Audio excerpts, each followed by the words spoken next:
परिसर अभ्यास भाग 2 यामधला दुसरा धडा संतांची कामगिरी। महाराष्ट्रात श्री चक्रधर, संत नामदेव, संत ज्ञानेश्वर, संत चोखामेळा या संतांपासून सुरू झालेली परंपरा समाजाच्या विविध स्तरामधून आलेल्या संतांनी पुढे चालवली। या संत मंडळीमध्ये संत गोरोबा, संत सावता, संत नरहरी, संत एकनाथ, संत शेख महमद, संत तुकाराम, संत निळोबा इत्यादी संतांचा अंतर्भाव होतो।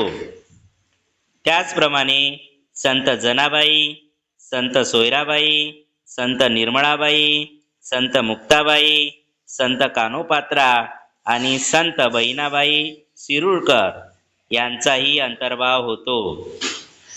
त्यांनी लोकांना दया, अहिंसा, परोपकार, सेवा, समता, बंधुभाव इत्यादी गुणांची शिकवण दिली। कुणी लहान नाही, कुणी मोठा नाही, सगळे सारखे अशी समतेची भावना संतांनी लोकांच्या मनात निर्माण केली। तसेच महाराष्ट्रात समर्थ रामदासांनी आपले कार्य केले।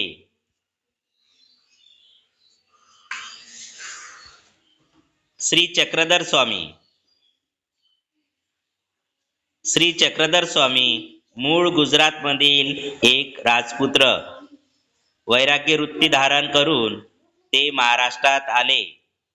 येथे भ्रमण करत असता त्यांनी समतेचा उपदेश केला। त्यांना स्त्री पुरुष, जातीपाती हे भेदभाव मान्य नव्हते। त्यामुळे त्यांना अनेक स्त्री पुरुष अनुयायी मिळाले। त्यांनी स्थापन केलेल्या पंथास महानुभाव पंथ असे म्हणतात। श्री चक्रधर स्वामीच्या आठवणीचा संग्रह म्हणजेच लीळाचरित्र हा ग्रंथ होय। संत नामदेव। संत नामदेव विठ्ठलाचे निस्सीम भक्त होते। ते नरसी गावचे राहणारे। त्यांनी अनेक अभंग रचले, कीर्तने केली व जनतेत जागृती निर्माण केली। त्यांनी भागवत धर्माच्या प्रचारासाठी महाराष्ट्रभर संचार केला। त्यांनी लोकांना भक्तीची शिकवण दिली। धर्मरक्षणाचा व भक्ती मार्गाचा खंबीर निर्धार लोकांच्या मनात निर्माण केला। संत नामदेवांनी पुढे भारतभर प्रवास करून मानव धर्माचा संदेश पोहोचवला। ते पंजाबात गेले। तेथील लोकांनाही त्यांनी समतेचा संदेश दिला। हिंदी भाषेत पदे लिहिली। त्यांची काही पदे आजही शीख लोकांच्या गुरु ग्रंथ साहिब या धर्मग्रंथात समाविष्ट आहेत। महाराष्ट्रात तर त्यांचे अभंग घराघरातून मोठ्या भक्तीने गायले जातात। संत ज्ञानेश्वर। संत ज्ञानेश्वर आपेगावचे राहणारे।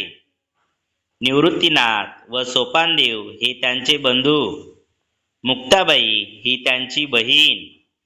त्यावेळचे कर्मठ लोक या मुलांना संन्यासाची मुले म्हणून नावे ठेवत। त्याचे कारण असे, त्यांच्या वडिलांनी संन्यास घेतलेला होता, घर सोडले होते, पण पुढे गुरुच्या आज्ञेवरून ते परत घरी आले आणि संसार करू लागले। पुढे त्यांना ही 4 मुले झाली। हे त्यावेळच्या कर्मठ लोकांना मान्य नव्हते। लोकांनी त्यांना वाळीत टाकले होते। लोक त्या मुलांचा छळ करत होते। ज्ञानेश्वर एकदा भिक्षेची झोळी घेऊन गावात गेले, पण कोणी त्यांना भिक्षा घातली नाही। सगळीकडे त्यांना वेडेवाकडे बोल ऐकावे लागले। त्यांच्या बालमनाला खूप दुःख झाले. ते आपल्या झोपडीत आले. झोपडीचे दार बंद करून आत दुःख करत बसले. इतक्यात तेथे मुक्ता आली. गवताच्या ताटीवर टिचक्या मारत ती ज्ञानेश्वरांना म्हणाली, ताटी उघडा ज्ञानेश्वरा. अहो, आपण दुःखी कष्टी होऊन कसे चालेल? जगाचे कल्याण कोण करील? बहिणीच्या उपदेशाने ज्ञानेश्वरांना हुरूप आला. दुःख विसरून ते कामाला लागले. ठिकठिकाणी गोरगरिबांचा, मागासलेल्या लोकांचा धर्माच्या नावाखाली छळ होत होता. तेव्हा ज्ञानेश्वरांनी लोकांना कळकळीचा उपदेश केला. ईश्वरावर श्रद्धा ठेवा. सगळ्याशी समतेने वागा. दुःखी माणसांना मदत करा. त्यांचे दुःख नाहीसे करा. त्यांचा उपदेश गेली 700 वर्ष महाराष्ट्राच्या कानाकोपऱ्यात एकसारखा घुमत आहे. त्या काळात धर्माचे ज्ञान संस्कृत ग्रंथांमध्ये बंदिस्त झाले होते.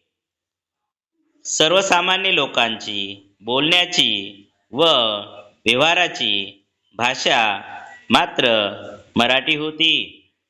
ज्ञानेश्वरांनी मराठी भाषेतून ज्ञानेश्वरी हा फार मोठा ग्रंथ लिहिला.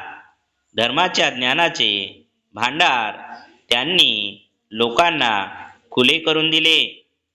लोकांना बंधुभावाची शिकवण दिली. ज्ञानेश्वरांनी तरुण वयात पुण्याजवळ आळंदी येथे जिवंत समाधी घेतली. आजही लाखो लोक मोठ्या भक्तिभावाने दर साल आषाढी कार्तिकीला आळंदी पंढरीला जातात.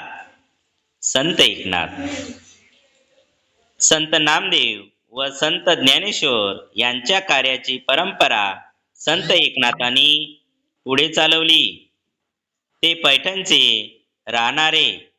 त्यांनी भक्तिमार्गाचा प्रसार केला. त्यांनी अनेक अभंग, ओव्या व भारुडे लिहिली. कोणताही उच्च नीच भेदभाव मानू नका असा त्यांनी लोकांना उपदेश केला. भक्तीचा मोठेपणा त्यांनी लोकांना पटवला. गोरगरिबांना, मागासलेल्या लोकांना त्यांनी जवळ केले. इतकेच नाही तर मुक्या प्राण्यावर देखील त्यांनी दया केली. प्राणीमात्रावर दया करा असा लोकांनाही उपदेश केला. संत एकनाथ जसे बोलत तसे वागत. एके दिवशी ते गोदावरी नदीवर स्नानाला निघाले होते. दुपारची वेळ होती. ऊन रखरखत होते. वाळवंट तापले होते. त्या तापलेल्या वाळवंटावर एक पोरके पोर रडत बसले होते. त्याच्या रडण्याचा आवाज नाताच्या कानी आला. त्यांनी त्याचे आईबाप जवळ आहेत का यासाठी इकडे तिकडे पाहिले. धावत ते त्या मुलाजवळ गेले. त्यांनी ते पोर उचलून कडेवर घेतले. त्यांचे डोळे पुसले.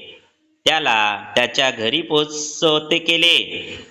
अशा रीतीने स्वतःच्या आचरणातून एकनाथांनी समतेची, ममतेची भावना लोकांच्या मनावर बिंबवली.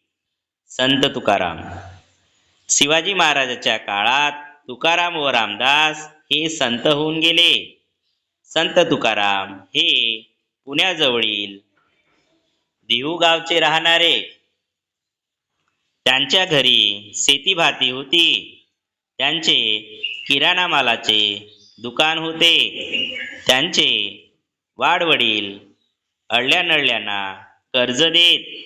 पण तुकारामाने आपल्या वाटणीची कर्जखते इंद्रायणी नदीमध्ये बुडवली आणि अनेकांना कर्जमुक्त केले.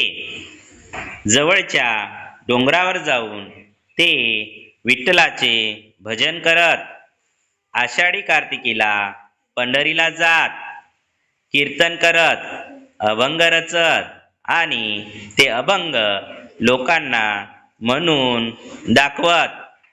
हजारो लोक त्याच्या कीर्तनाला येत. शिवराय सुद्धा त्यांच्या कीर्तनाला जात असत. संत तुकाराम लोकांना दया, क्षमा, शांती यांची शिकवण देत. समतेचा उपदेश करत. जे का रंजले गांजले त्यासी मने जो आपुले, तोची साधू ओळखावा देव तेथेची जाणावा. हा संदेश त्यांनी लोकांच्या मनावर बिंबवला.